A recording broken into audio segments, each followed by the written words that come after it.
জীবন একবার কঠিন হয়ে গেলে তা আর কখনো সহজ হয় না, তবে সেই কঠিন সময় মানুষকে আরো শক্ত আর বাস্তববাদী হতে শেখায়। তেমন ইচ্ছে থাকলেও আর আগের মতন ঘুরে বেড়ানো হয় না, তাই ভাবলাম একটু ঘুরে আসা যাক। তো আজকে আমরা ঢাকা শহরের বাইরে কোথাও ঘুরতে যাচ্ছি, তবে এখনই বলছি না কোথায় যাচ্ছি, কিছুক্ষণের মধ্যেই আপনারা জানতে পারবেন কোথায় যাচ্ছি। যাত্রাটা মোটামুটি বেশ দূরে, তাই সকাল সকাল বের হয়ে পড়লাম। প্রথমে আমরা সিএনজি অটোরিকশায় করে কুড়িল বিশ্ব রোড পর্যন্ত এলাম।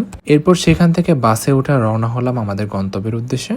যাত্রা পথে আম্মুর আরো দুজন ফ্রেন্ডের সাথে দেখা হয়ে গেল। আম্মু যাদের বাসায় যাচ্ছে তারাও সেখানেই যাচ্ছে। যেহেতু প্রথমবারের মতন ওনাদের বাসায় যাচ্ছে, তাই দই এবং মিষ্টি নেওয়াটা মনে হয় বেটার হবে, তাই সেটাই নিয়ে নিলাম। আমরা আমাদের গন্তব্যের খুবই কাছাকাছি চলে আসছি এবং ফাইনালি ওনাদের বাসায় চলে আসছি। হ্যাঁ, আমরা মূলত আসছিলাম নরসিংদীতে। আচ্ছা, আপনারা কে কে নরসিংদী থেকে ভিডিওটা দেখছেন একটু কমেন্ট করে জানাতে পারেন। তো শুধু আমরা না, একে একে সবাই চলে আসছে। মূলত এখানে সকলে 10 বছরের পরিচয় রক ব্যান্ড গ্রুপের মাধ্যমে, তাই সকলে আজকে একসাথে মিলিত হয়েছে। বলতে পারেন এটা এক ধরনের পিকনিকের মতোই। তো আমরা এসেছিলাম নরসিংদীতে হান্নান আঙ্কেলের বাসায়। ওনার বাসাতেই সকলে একসাথে মিলিত হয়েছে। এখানে এসেছিল Ripon uncle, Kiran uncle, Hossain uncle, Mithila aunty এবং মুক্তা আন্টি। এখানে যারাই আসে তারা তাদের পরিবারের সকলকে নিয়ে একসাথে এসেছে। সকলের সাথে দেখা করে আমার কাছে বেশ ভালোই লেগেছে। এরপরে আমরা হান্নান আঙ্কেলের পুরো বাড়িটা সুন্দরভাবে ঘুরে দেখলাম। তার বাড়িটা অসাধারণ, অনেক সুন্দরভাবে সাজানো গোছানো। আমরা এমন একটা সময় নরসিংদী গিয়েছিলাম যেখানে সবগুলো ফল সুন্দরভাবে গাছে ধরেছিল, আমাদের কাছে বেশ ভালোই লাগতেছিল। সিলেটের মতন এখানেও বড় লেবুগুলো পাওয়া যায়। আমি ঠিক শিওর জানি না এগুলোর নামটা কি, আপনারা কেউ যদি জেনে থাকেন একটু কমেন্ট করে জানাতে পারেন।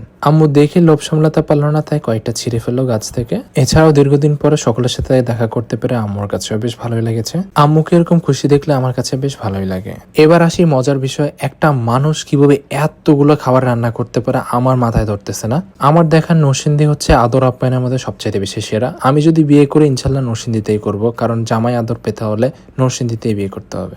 আপনাদের মতন কোন জেলা সবচেয়ে বেশি আদর আপ্যায়নের সেরা একটু কমেন্ট করে জানাতে পারেন। তো আমরা পেট ভরে খাবারগুলো খেয়ে নিলাম। এত মজার খাবার বলে বোঝাতে পারবো না, প্রত্যেকটা খাবারই আমার কাছে বেশ ভালোই লেগেছে। ওনারা মুরগি, হাঁস সবকিছু রান্না করেছিল, কিন্তু আমরা ভর্তা আইটেম যেগুলো সেগুলো খেয়েই কুল পাই নাই। আর প্রত্যেকটা খাবারে ছিল অসাধারণ, তাই কোনটা রেখে কোনটা খাবো বুঝতেই পারতেছিলাম না। ভাত খাওয়ার পর ওনারা দই দিয়েছে। এই দইটা হচ্ছে কি ওনাদের নিজেদের গরুর দুধ দিয়ে বানানো, তাই যেটাই খেতেছিলাম সেটাই ভালো লাগতেছিল। সবার সাথে মিশে পরিবারের মতন একটা ফিল পাইতেছি। এই আপুর দিকে যখনই ক্যামেরা নিয়ে খালি হাসে।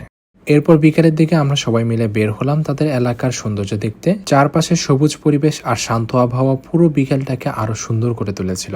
এরপরে আমরা চলে গেলাম হান্নান আঙ্কেলের শীতল ছায়া কফি হাউজে। জায়গাটা সত্যি অসাধারণ। এক পাশে আড়িয়ালখা নদী আর অন্য পাশে তার এই কফি হাউসটি। নদীর দিক থেকে আসা ঠান্ডা বাতাস আর মনোরম পরিবেশ সব মিলে সময়টা বেশ দারুণ কেটেছিল।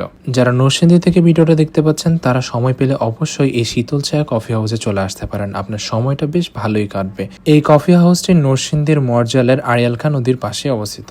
এখানে কিছুক্ষণ সময় অতিবাহিত করে হান্নান আঙ্কেল আমাদেরকে আবারও একটি পার্কে নিয়ে যাওয়ার কথা বলেছেন। এটি হচ্ছে নরসিংদীর ওয়ান্ডার পার্ক। জায়গাটা বেশ সুন্দর, আমাদের কাছে বেশ ভালো লেগেছে, কিন্তু যদি সকালবেলা আসতাম তাহলে বেশ ভালোই হতো। কিন্তু আমরা পৌঁছাতে পৌঁছাতে সন্ধ্যা হয়ে গেছে, যার কারণে আমরা ভালোভাবে ঘুরতে পারি নাই। অবশেষে আমরা সবাই মিলে অনেকক্ষণ আড্ডা দিলাম এবং সময়টা বেশ ভালোই কাটালাম।